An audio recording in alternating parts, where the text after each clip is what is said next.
Nah itu yang seringkali kita lupa untuk melihat bahwa ekspresi Prabowo itu mencerminkan dialektik di dalam dirinya. Mau lanjut dengan Jokowi atau mau berhenti. Bayangin 5 tahun Pak Prabowo akan ada dengan pertanyaan itu terus menerus. Kenapa? Karena ada orang yang minta supaya itu dihilangkan. Faktor Jokowi itu. Yang minta siapa? Netizen. Impactnya ke dalam kabinet. Tadi baru viral. Ada seorang pemuda. Tinggal di mana? New York, Michigan atau di Washington. Umur 33 tahun. Dia udah berapa tahun di Amerika. Jadi viral tuh. Dia bilang begini. Saya tidak ingin mati di negeri yang tidak memberi saya harapan. Makanya saya nggak mau pulang ke Indonesia. Anak muda yang disebut bonus demografi. Viral sekarang di X. Anda lihat tuh. Karena dianggap tidak ada harapan di sini. Lalu kita maki-maki dia tuh. Anda tidak punya patriotisme. Bagi dia apa intinya patriotisme? Kalau indeks korupsi masih tinggi. Apa itu patriotisme? Kalau kerukunan bernegara tidak ada tuh. Kita mau tagih pada milenial ini nggak bisa. Sekarang lebih viral mana? Keterangan yang dibuat oleh anak itu dan upaya Bahlil untuk menyelinap dari kesulitan. Lebih viral itu orang nggak peduli lagi tuh. Ya Bahlil betul, tidak mungkin Bahlil tidak tahu bahwa ada perintah presiden untuk mengefisienkan distribusi. Tapi problem Bahlil dia buat regulasi untuk memungkinkan distribusi berjalan lancar tanpa dia buat regulasi mitigasi. Itu aja kekacauannya Bahlil cuma di situ. Kan mestinya Bahlil mengerti bahwa ini nationwide problem distribusi itu pasti akan terjadi kekacauan. Maka mestinya dibuat dulu aturan mitigasi baru dibuat regulasi itu. Sama seperti Amerika dulu nyerang Eropa Perang Dunia Kedua. Dihancurkan oleh Eisenhower Plan, dibetulin lagi oleh Marshall Plan, kan begitu kan? Nah Marshall Plan-nya nggak dibayangkan oleh Bahlil, kacau. Hanya itu aja problemnya. Tapi kalau jadi problem besar, kenapa? Karena ada bibit-bibit perpecahan. Itu dasarnya kalau orang cari siapa raja kecilnya itu. Biasanya raja kecil itu fotonya nggak ada di sebelah kiri sini biasanya tuh. Coba saya baca psikologinya.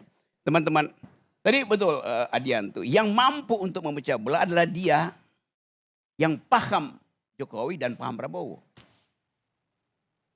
Ini teman-teman dari apa? Jokowi mania atau Prabowo mania? Dua-duanya. Dia yang potensial memecah belah. By definition tadi. Karena dia mengerti Prabowo, dia mengerti Jokowi. Yes, coba. Ini saya cuma pakai argumen Adian ya. Bukan begitu dong Bung Rocky. Oke, coba apa? Ya kan? Ya kan kita ini kan sudah masuk di Prabowo sekarang. Ya kan? Kita membela Prabowo karena itu ada keberlanjutan yang kita ini kan. Jadi Anda nggak membela Jokowi lagi? Jokowi mania dan Prabowo mania. Ya kan? Kita membela Jokowi ya. Kan ini kan sudah selesai. Dengan Prabowo Jadi ini. tidak lagi Tapi membela ketika Jokowi? itu, ketika ya. Oke, tidak. Yes. Jadi Anda tidak lagi membela Jokowi? Saya masih membela Jokowi yang benar. Kalau itu salah, kita juga katakan salah. Anda membela Prabowo? Jelas itu saya membela Prabowo. Anda ngerti siapa Jokowi? Jelas kami juga Anda ngerti siapa Prabowo? Kita mengerti Prabowo. Maka berlakulah dalil Ahdian. Anda bisa memecah belah. Logiknya begitu. Tidak ada yang namanya adu domba, Bung Rocky. Bukan adu domba, dalilnya Adian bilang begitu. Dan itu dalil di mana-mana. Satu kalimat saja. Tidak mungkin seorang hamba mengabdi pada dua tuan. Bos. Dia akan lebih mencintai yang satu daripada yang lain. Kita Sudah ini itu bukan hukumnya. menghamba. Makanya pertanyaan Bung Rocky tadi, lu ke Jokowi apa ke Prabowo? Karena lu punya dua tuan. Nah, orang yang selalu tampak punya dua tuan itu punya potensi lebih besar daripada yang satu tuan untuk menciptakan adu domba. Kira-kira gitu Bung Rocky ya. Bagaimana menciptakan adu domba? Kita kan gak ada di dalam lingkungan istana yang dimaksudkan dari Bang Adian, Bung Rocky. Oke, saya usut lebih dalam lagi ya. Kata Jokowi mania, pakai K di belakang apa tidak? Kenapa pakai? Mania, Nggak pakai K, nggak mania pakai saja. K. Prabowo mania atau Prabowo mania? Mania. Oke. Anda tahu nggak arti kata mania? The fools, orang yang nggak bisa berpikir. Orang yang mentalnya terganggu namanya mania. Itu istilah psikologi. Lain dengan jackmania, orang yang memang membangkitkan semangat karena olahraga. Dalam politik, seorang mania itu seorang bangsat. Nangkap nggak? Terus saya mau terangkan Dalilnya dari mana Pak? Untuk dalilnya dari mana mengatakan itu secara psikologi? Saya terangin ya. Ya. Kata dasar dari mania di dalam bahasa Greek artinya mereka yang kacau mentalnya. Cari di Google, jangan ChatGPT. DeepSeek. Saya mau terangin sama saudara. Tapi saya ingin meluruskan ini. Apa yang Kalau bilang Jokowi mania dan Persija mania. Oh Persija itu saya mania pada Persija tuh. Oh jelas karena itu. Kami juga sebagai relawan. Yes. Ya, sebagai relawan juga sama dengan Bung Rocky. Ya Pada kan? orang, lu mania pada orang aja lu sakit jiwa. Loh, kita nggak mania pada orang. Jokowi itu aja sekedar nama. Astaga. Ya kan? Kita nggak bisa dengan mengatakan bahwa itu. Nggak arti kata mania, coba itu dulu. Nanti saya cari di Google. Nggak cari dulu sekarang. Gue carikan aja Ini, Google. ini. Lu, Adian bacain coba mania artinya. Mania adalah kekacauan pikiran yang hebat, kegilaan, penyakit jiwa, keinginan yang berlebihan atau tidak masuk akal, gara gila yang... Yes. Ya Karena ini kata Google ya. Iya. Itu pentingnya belajar gitu loh. Jangan asal pakai nama tuh ngaco. Oke, mau gue lanjutin lagi. Lu lanjutin. Tapi saya masih tetap bertahan mengatakan itu. Bung Rocky. Ini nih. Kita ini, Jokowi mania ini, dari awal kita udah berjuang. Prabowo mania pun kita dari awal berjuang. Belum ada relawan-relawan pada saat itu.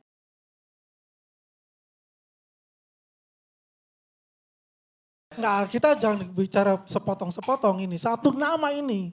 Iya. Iya. Kenapa pakai kata mania tuh? Ganti deh itu.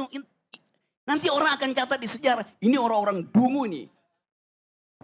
Ya jelas loh. Ini kalau bicara Bung Rocky tentang dungu ya, master of dungunya Bung Rocky ini. Karena nih, apa yang barusan saudara lakukan itu namanya strawman strategi. Anda mencari bagian lemah supaya Anda tidak mau menantang bagian yang kuat. Argumen di Google tadi. Lihat Anda kebodohanmu. Enggak, saya serius ya nerangkan ini ya. Ya, saya senang ini kan secara akademis. Yes. Tapi saya bertahan dengan nama itu. Ya gak ada soal. Ah, sudah makasih. Ya udah gak ada soal. Anda bertahan dengan kedunguan ya. Saya oke. ada pertanyaan Bung Rocky ya. Oke. Dan pertanyaan nih kepada Bung Rocky. Jika pengertian mania seperti yang disebut itu tadi, apakah mungkin mereka menjadi faktor keterbelahan Jokowi dengan Prabowo? Menurut Profesor Adian harus begitu kesimpulannya. Saya cuma nerusin logika Adian ini. Oke, saya lanjut ya. Oke, pelan-pelan.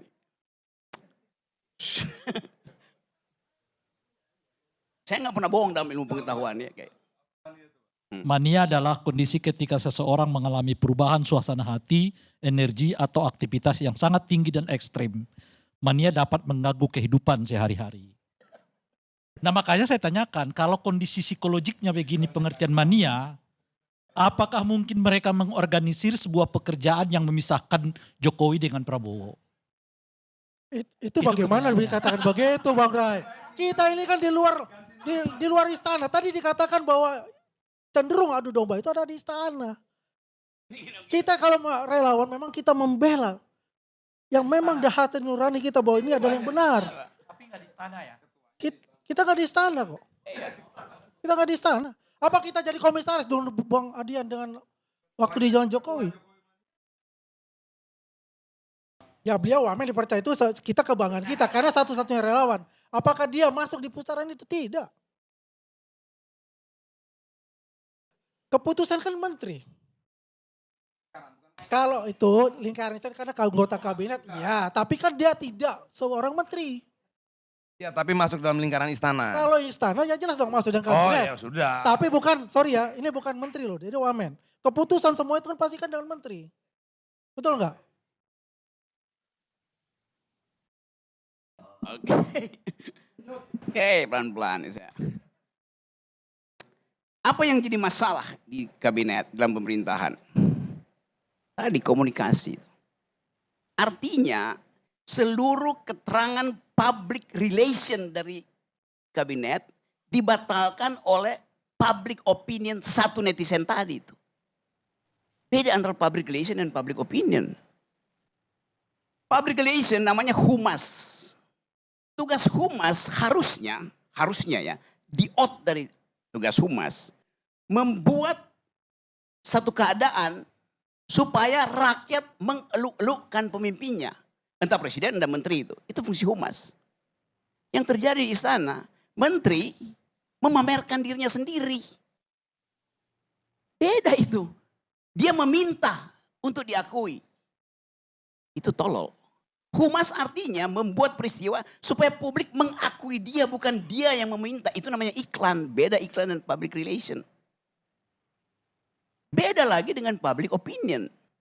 Jadi sekuat-kuatnya public relation, iklan kabinet dibatalkan oleh public opinion netizen. Jadi Anda suruh tuh tim komunikasi istana itu bodoh semua itu. Benar, sungguh. Bayangin, capek-capek kasih uang ke media massa segala macam itu, ke lembaga survei Prabowo 80%.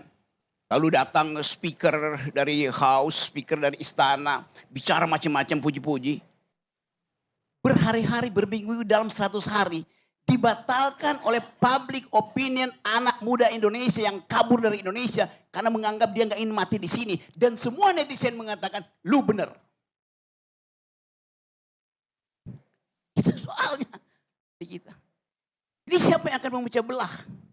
Ya public relation pemerintah yang buruk, nggak bisa contain public relationnya kan. Setiap hari public relation pemerintah buruk banget tuh. Itu soalnya. Ya, di dalam dia menciptakan keburukannya sendiri itu. Sekarang pergi pada Pak Prabowo. Kita tahu watak Prabowo. Saya tahu, itu teman diskusi saya. Tapi ini soal bernegara. Kalau saya terangkan secara akademik, Prabowo ingin mengucapkan kemarahannya in optima forma, dalam bentuk yang paling maksimal. Tapi dia ada seorang yang punya manner. Culture matters. Gak mungkin diucapkan. Maka psikologinya bergerak di situ. Dia keluarkan istilah raja kecil. Dia keluarkan istilah ada yang ingin memisahkan dua orang. Ini kan reverse psikologi terbalik. Dari orang yang ingin mencari jalan tetapi gak mungkin dia temuin. Dalam logika ada prinsip bahwa kalau Anda tidak bisa mematahkan argumen yang kuat, bikin argumenmu sendiri dan Anda bantah sendiri itu. Teknik berlogika itu begitu. Teknik berdebat juga begitu. Saya nggak bisa bantah Anda. Oke, saya pindahkan fokusnya. Saya buat pikiran saya sendiri dan saya kunyah pikiran itu di depanmu. Seolah-olah saya membantahmu, padahal saya membantah pikiran saya sendiri. Oke, saya jadi psikiater dulu hari ini. Karena kelihatannya Pak Jokowi juga mengalami keadaan yang sama. Kegelisahan psikologi yang sama. Saya lihat Jokowi diwawancara oleh Mata Najwa. Ada nggak yang perhatikan?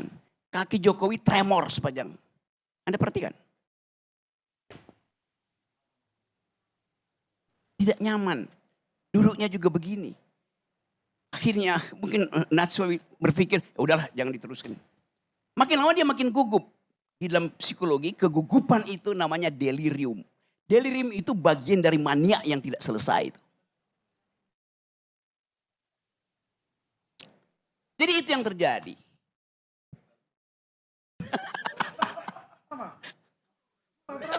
Kebiasaan gua.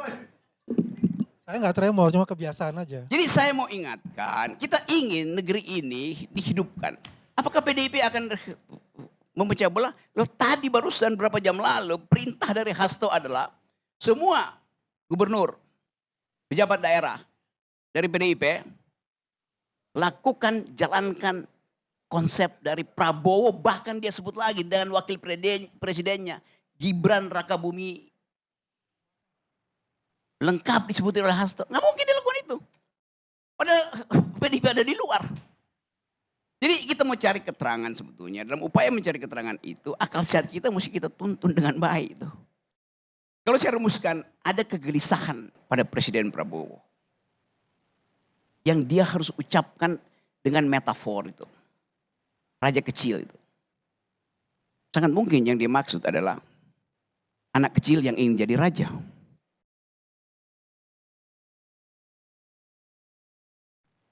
Terima kasih.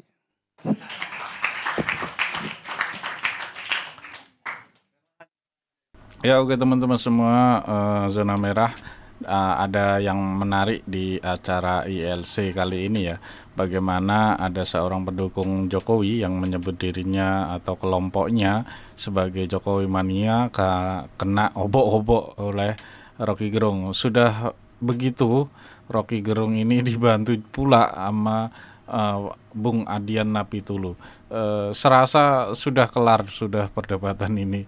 Awalnya memang pembahasannya terkait pidato Pak Prabowo waktu lalu ya, yang tengah ramai jadi perbincangan di akhir-akhir ini. Dan di pidato Pak Prabowo itu menyebut ada yang ingin memisahkan beliau dengan Jokowi, ada juga menyebut ada raja kecil yang ada di dalam pemerintahan yang tidak mengikuti arahan Prabowo. Dan juga ada soal adu domba yang disebut oleh Prabowo.